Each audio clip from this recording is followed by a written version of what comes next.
Hello అండి, అందరికీ నమస్కారం. ఇవాళ వీడియో వచ్చేసరికి ఏంటి అంటే ఇంకొక రాశి గురించి అయితే తెలుసుకుందాము. రాశి కర్కాటక రాశి. వారి రాశి ఫలితాలు ఎలా ఉన్నాయో చూద్దాము. ఆదాయం వచ్చేసరికి 14, వ్యయం వచ్చేసరికి 8 అండి. ఆరోగ్యం 6, అనారోగ్యం 5, రాజ్యపూజ్యం 6, అవమానం 3, సుఖం 3, దుఃఖం 3. ఇవన్నీ నేను ఇక్కడ డిస్ప్లే మీద మెన్షన్ చేస్తున్నాను. ఎవరికైనా అర్థం కాకపోతే ఒకసారి చదువుకోండి, లేదు అంటే ఇంకొకసారి కామెంట్ రేస్ చేస్తే నేను చెప్తానండి. వీళ్ళకి ఆదాయం వ్యయం అన్నీ చూసారు కదా, సుఖము దుఃఖము సరి సమానంగా ఉన్నాయి అన్నమాట. అలాగే రాజ్యపూజ్యం 6 అయితే అవమానం వచ్చేసరికి 3 ఉంది. ఈ విశ్వావసనామ సంవత్సరం అంతా వీరికి ఇలా అయితే ఉంటుంది. అంటే ఈ ఉగాది నుంచి మళ్ళీ ఉగాది వరకు అనమాట. శని ప్రభావం ఈ రాశి వారి మీద ఉండడం వల్ల కొంచెం అనుకూలత అనేది తగ్గిందండి. ఎందుకంటే శని ఉన్నాడు కాబట్టి మనం కొంచెం తైలాభిషేకం చేయించుకోవడము, ప్రదక్షిణాలు చేసి రావడం, శనిదేవుడికి శని స్తోత్రం చదువుకోవడం, ఇష్టదైవాన్ని ప్రార్థించడం, ఇలాంటివన్నీ చేస్తూ ఉంటే మంచి ఫలితాలు కలగొచ్చు. ప్రస్తుతం గురువు వృషభ రాశిలో ఉండడం వల్ల ఎప్పటి వరకు అంటే మే 5వ నెల 14వ తారీఖు వరకు, అంటే మే 14వ తారీఖు వరకు గురువు వృషభ రాశిలో ఉండడం వల్ల మీకు అన్ని లాభాలు, ఉద్యోగం, వ్యాపారం, పెళ్ళి, ఇంకా ఏమైనా విదేశాలు ఏమైనా జరగాలి, ఏమైనా కోర్టు వ్యవహారాలు ఏమైనా ఉంటే కనుక ఖచ్చితంగా బాగా అవుతుంది, వర్క్ అవుతుంది అనమాట. ఈ మే 14 నుంచి ఆ తర్వాత నుంచి కొంచెం డౌన్ అవుతూ ఉంటుంది. ఈ మే 14 తర్వాత గురువు కర్కాటక రాశిలోకి ప్రవేశిస్తున్నాడు కాబట్టి గురువు మన మెయిన్ రాశిలోకి రావడం వలన కొంచెం శత్రుభయం కానీ, నమ్మిన వారు మనల్ని మోసం చేయడం కానీ, అప్పటి వరకు మే 14 వరకు బాగుంటుంది, ధనలాభం ఉంటుంది, ఏదనుకున్నా అది జరుగుతూ ఉంటుంది.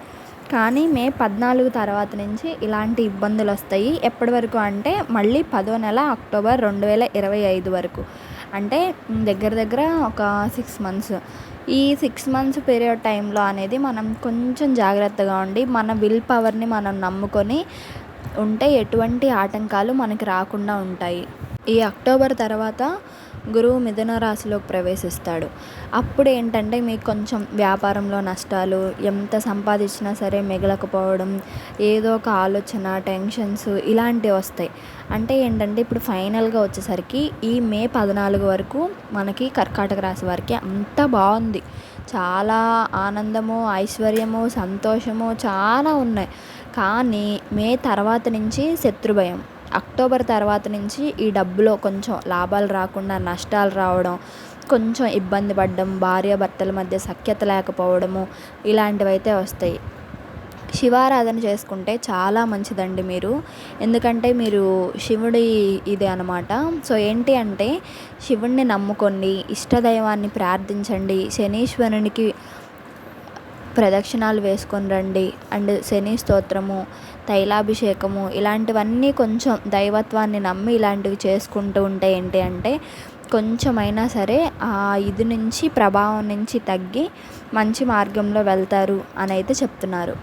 కర్కాటక రాశి వారిది శివతత్వము. కానీ ఏంటి అంటే ఈ ఒక్క గ్రహాల ప్రభావం వలన కొంచెం ఇలాంటి ఇబ్బందులు అయితే వస్తాయి. స్త్రీలకైతే ఒక మాట మీద ఉండకుండా ఒకటి చెప్పేసి ఇంకొకటి చేయడము, మన వాడుక భాషలో ఇలా అంటారన్నమాట, ఒకటి చెప్పి ఇంకొకటి చేయడము, ఒక దాని మీద నిలకడగా ఉండకపోవడము, ఇలాంటివన్నీ జరుగుతూ ఉంటాయి. ఇంకా విద్యార్థులకి చదువు నష్టము, ఏమీ దృష్టి పెట్టి చదవకపోవడము, కొంచెం చదవడానికి స్ట్రెస్ ఫీల్ అవ్వడము, ఇంకా పురుషులకు వచ్చేసరికి ఎక్కువ పని చేయలేకపోవడము, సంపాదించిందంతా ఖర్చు అయిపోతుంది అని మానసికంగా బాగా ఒత్తిడికి గురవ్వడము, ఇలాంటివన్నీ జరుగుతూ ఉంటాయి అన్నమాట. దీనికి వచ్చేసి మనము శివారాధన చేయడము, శనీశ్వరునికి ప్రదక్షిణాలు చేయడము, శనీశ్వరుడి తైలాభిషేకము, శనీశ్వర స్తోత్రము, ఇలాంటివి దేవుడివన్నీ చేసుకుంటూ ఉంటే కొంచెం రిలీఫ్ ఇచ్చి మీరు మీ ఆరోగ్యానికి కానీ, మీరు డబ్బులకు కానీ, ఇంకా దేనికైనా ఇబ్బందులు వచ్చినా సరే కొంచెం ఇబ్బంది నుంచి తగ్గి సుఖంగా ఉంటారు.